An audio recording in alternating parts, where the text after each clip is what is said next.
करते। मंत्रालयातील मुख्यमंत्री सहायता निधी कक्षाची तत्परता पाहायला मिळते। कक्षाच्या बाहेरील गंज लागलेला भाग काढून टाकण्यात आलाय। मंत्रालयात मात्र सिलिंगचा भाग कोसळल्याची चर्चा आहे। या सगळ्याविषयी अधिक माहिती घेण्याकरता थेट जाऊया आपले प्रतिनिधी चेतन ननावरे यांच्याकडे। चेतन, काय हा नेमका प्रकार आहे? निश्चित अनेक गरजू रुग्णांना राज्यातील जे मदत करतो तोच मुख्यमंत्री सहायता निधी आणि धर्मादाय रुग्णालयाचा मदत कक्ष आहे।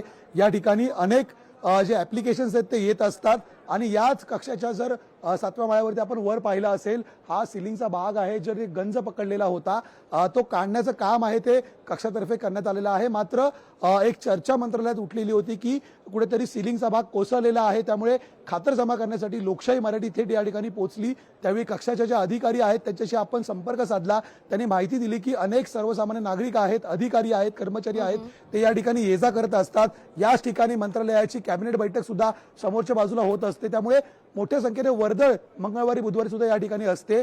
आणि 7वा मजला म्हणजे अर्थात मंत्रालयाचा हा शेवटचा मजला आहे, त्यामुळे वरती जो आपण जो रोप बघत आहोत त्याच्यामुळे कुठेतरी ऊन आणि पावसाचा इथे मॉइश्चर पकडण्याचं प्रमाण जास्त असतं, त्यामुळे गंज लागलेला भाग कुणाच्याही डोक्यावर पडण्याची भीती व्यक्त होते। आणि म्हणूनच वेळीच खबरदारी घेत हा भाग जो आहे तो येथील कर्मचाऱ्यांनी जे सहाय्यक आहेत त्यांच्या मदतीने काढलेला आहे आणि त्यामुळे जो संभवणारा धोका आहे तो कुठेतरी टाळण्यात मदत झालेली आहे। लागवी चेतन, या सगळ्या प्रकरणी तुमच्याकडून सातत्याने अपडेट घेतच राहू। तुर्तास धन्यवाद तुम्ही दिलेल्या एकूणच या सविस्तर माहिती करता।